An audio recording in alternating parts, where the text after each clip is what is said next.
बिस्मिल्लाहिर्रहमानिर्रहीम। अस्सलाम वालेकुम व्यूअर्स, मैं हूं तंजीला रियाज और आप देख रहे हैं मेरे यूट्यूब चैनल। तो आज मैं आपके साथ शेयर करूंगी बहुत ही मज़ेदार टेस्टी छिलके वाली दाल माश फ्राई की रेसिपी। यकीन करें खाने में बेहद मज़े की, बनाने में बेहद आसान। फिर देर किस बात की है, चलते हैं अपनी मज़ेदार सी रेसिपी को बनाना स्टार्ट कर लेते हैं। बिस्मिल्लाहिर्रहमानिर्रहीम। मज़ेदार सी छिलके वाली दाल माश फ्राई बनाने के लिए ना सबसे पहले तो यहाँ पर ना मैंने देखिए एक पैन ले लिया है। पैन के अंदर ना मैंने 1 कप घी शामिल कर दिया है। फ्लेम को ना हम पहले ऑन कर देते हैं और घी को ना हमने सबसे पहले तो अच्छी तरीके से गर्म कर लेना है। अच्छा, जो घी में दालें हैं ना वो ज़्यादा फ्लेवरफुल बनती हैं, इसलिए मैंने घी का इस्तेमाल किया है। आप चाहो तो यहाँ पर ऑयल का भी इस्तेमाल कर सकते हो। तो जैसे घी अच्छी तरीके से गर्म होगा अब ना हम इसके अंदर शामिल करेंगे प्याज।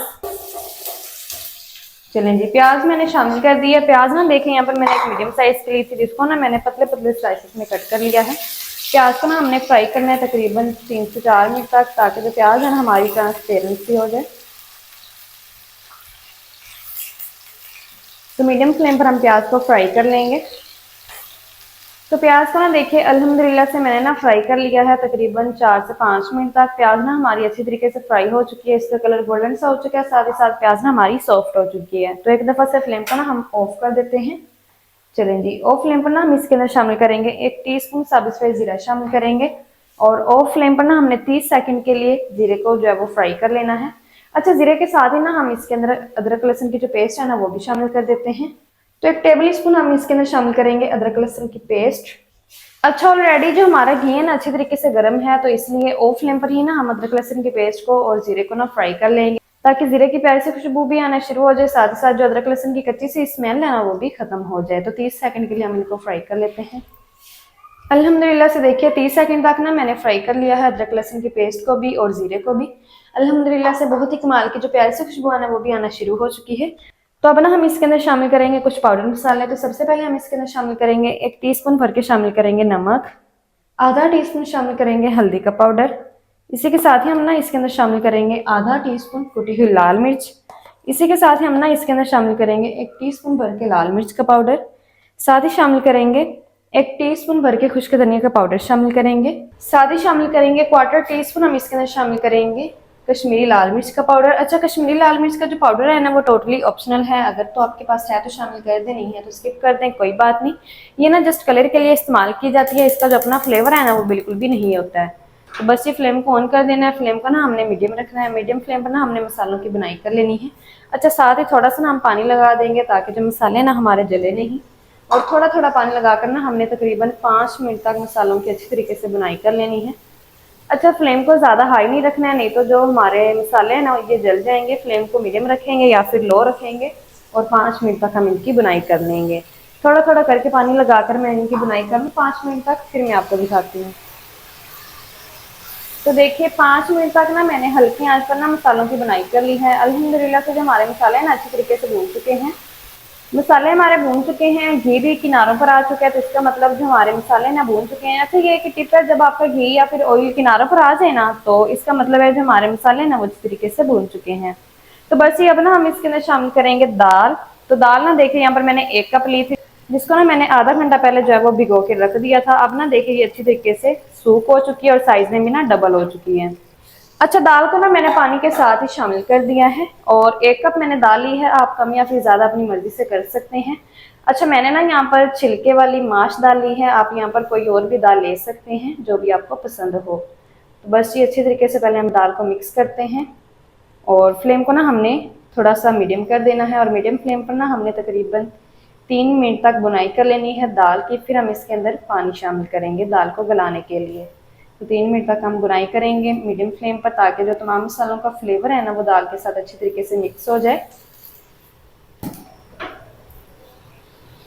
अल्हम्दुलिल्लाह से देखिए 3 मिनट तक ना मैंने बुनाई कर ली है दाल की। दाल ना हमारी अच्छी तरीके से भून चुकी है। अब हम क्या करेंगे, एक दफ़ा से ना हमने फ्लेम को ऑफ कर देना है।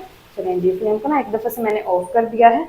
अब ना हम इसके अंदर शामिल करेंगे टमाटर। तो टमाटर ना देखिए यहाँ पर ना मैंने 2 अदद लिए हैं, जिनको ना मैंने 2-2 पीसेस में कट कर लिया है।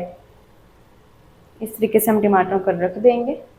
अच्छा, 2-2 पीसेस मैंने करके लिए हैं, ताकि इसका जो छिलका है ना वो हम आसानी से उतार सकें। इसी के साथ ही हम क्या करेंगे ना, थोड़ा सा हरा धनिया भी शामिल कर देंगे इसके ऊपर इस तरीके से। तो हरे धनिया के साथ ही ना हम इसके अंदर शामिल करेंगे पानी। क्योंकि अब ना हमने दाल को गलाना है, तो अब ना हम इसके अंदर पानी शामिल कर देते हैं।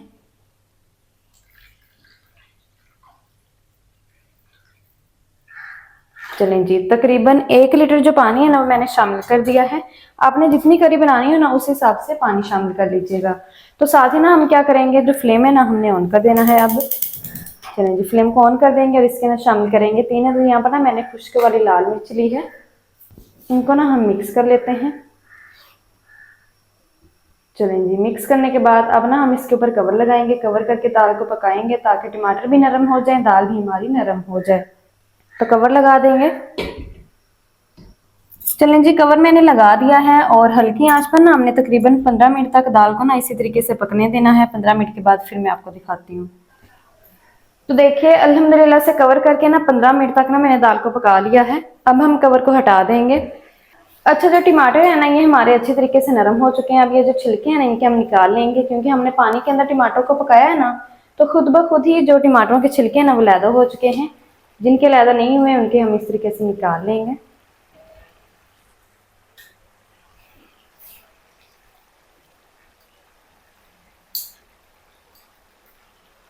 तो देखिए बिल्कुल इस तरीके से बहुत ही आसानी से जो छिलके हैं ना वो निकल जाते हैं।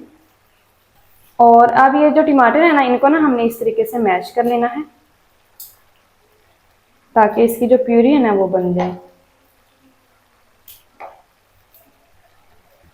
अल्हम्दुलिल्लाह से जो हमारी दाल है ना वो भी अच्छी तरीके से नरम हो चुकी है। बस ये फ्लेम को ना हम मीडियम रखेंगे और मीडियम फ्लेम पर ना हमने ये जो पानी है ना दाल के अंदर ये खुश्क कर लेना है। अगर तो आपने करी वगैरह बनानी हो तो दाल का जो पानी है ना वो खुश्क ना कीजिएगा, लेकिन मैंने करी नहीं बनानी है, मैंने जो है इसका पानी खुश्क करना है, तो मैं खुश्क कर लूँ पानी दाल का, फिर मैं आपको दिखाती हूँ। अल्हम्दुलिल्लाह से देखिए दाल की ना मैंने 5 मिनट तक बुनाई कर ली है। दाल का जो सारा पानी है ना वो खुश्क हो चुका है। तो बस ये अब ना हमने फ्लेम को ना इस टाइम पर ऑफ कर देना है। चलेंगे, फ्लेम को मैंने ऑफ कर दिया है। अब ना हम इसके अंदर शामिल करेंगे ढेर सारा हरा धनिया, हम बारीक कटा हुआ इसके अंदर शामिल कर देंगे। चलें जी, हरे धनिया के साथ ही हम ना इसके अंदर जुलियन में कटी हुई अदरक भी शामिल करेंगे। तो तैयार है हमारी बहुत ही कमाल की छिलके वाली दाल माश। तो जल्दी से ना हम करते हैं इसको डिश आउट और आपको ना मैं दिखाती हूँ इसका फाइनल लुक। बिस्मिल्लाहिर्रहमानिर्रहीम। तो माशाल्लाह बहुत ही कमाल की अल्हम्दुलिल्लाह से जो छिलके वाली दाल माश है ना हमारी बनकर तैयार हो चुकी है।